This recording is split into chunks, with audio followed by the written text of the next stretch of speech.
have been issued.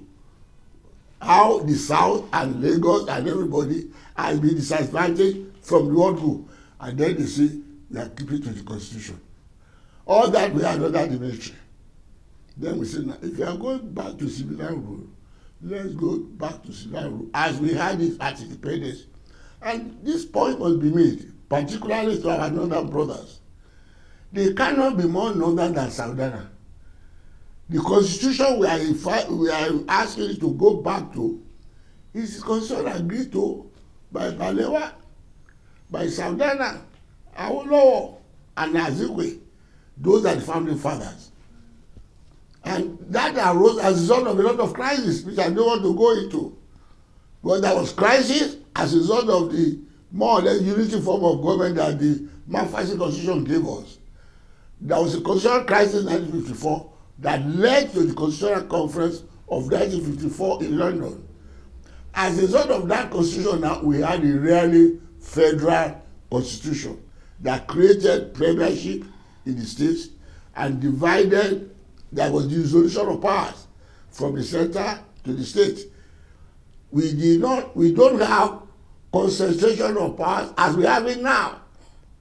And that was the condition that South Africa agreed to stay in Nigeria.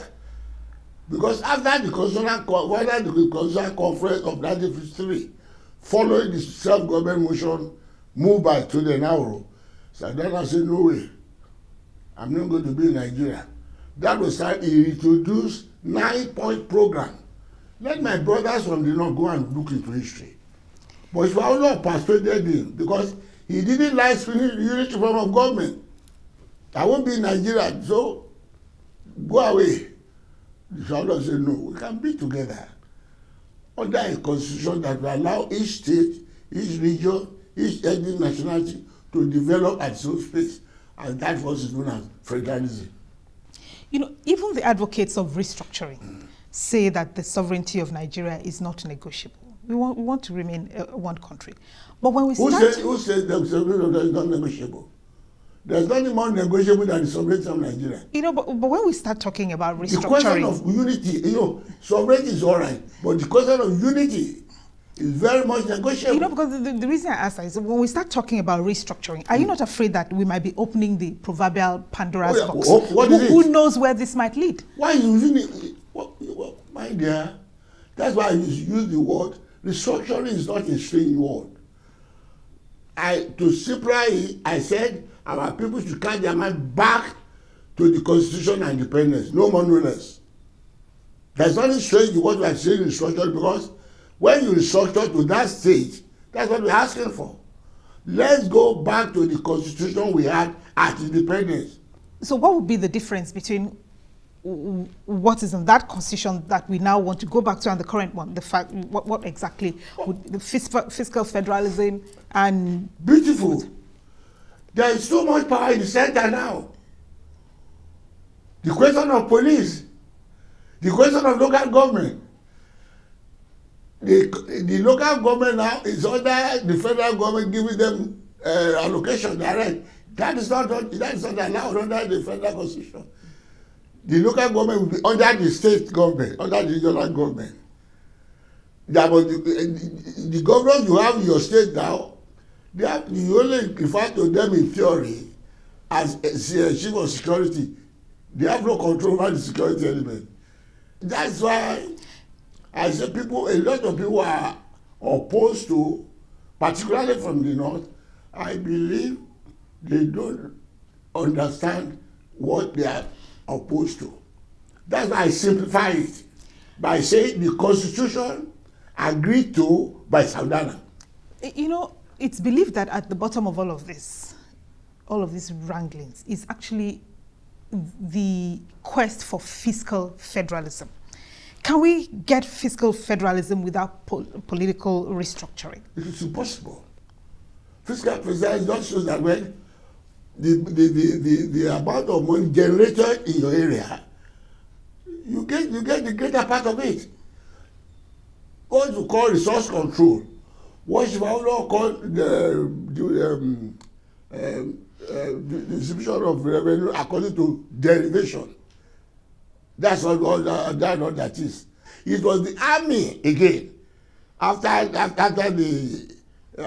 coup of 1966 that gave us this arbitrary allocation of revenue, which is more or less in favor of the North with the least contribution.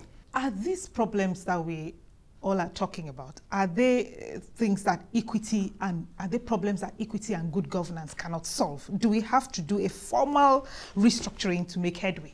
When you talk of equity and good government, it is the government you have now that is not equitable. When you are talking of equity and good government, then you go to true federalism. On that true federalism, we all agree on the terms of staying together. What our brothers of the North are saying now is that they want unity, they want this and that on their own terms. And we say yes, we want to stay together on the terms agreed to at independence. Let them deny that. Will bigger derivation percentages, will it placate those who feel that, we are carrying... It's not a question of partaking. What we are saying is, any resources from your area, let the area that has to take 50% and the 50% from above. What they are now saying is that any resources from your area, take the same from the North. They take the resources from the Niger Delta. And that's why I say, well, they are causing trouble. They take their resources and give them pittance. And those who don't contribute a penny or anything, take the maximum because their landmass. It is our country that be large geography. Under the constitution, they say they have more population. The geography that you and I learn, the nearer they go to the desert, the fewer the population. Anywhere in the world. Canada, Australia, India. It is only in Nigeria that the further you go to the desert, arid area, the more population you have. That is one problem. Another problem is the question of the police.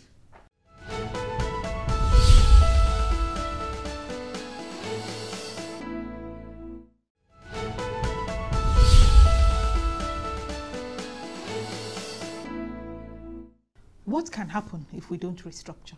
I don't know. I can say Nigeria will say. Nigeria will break.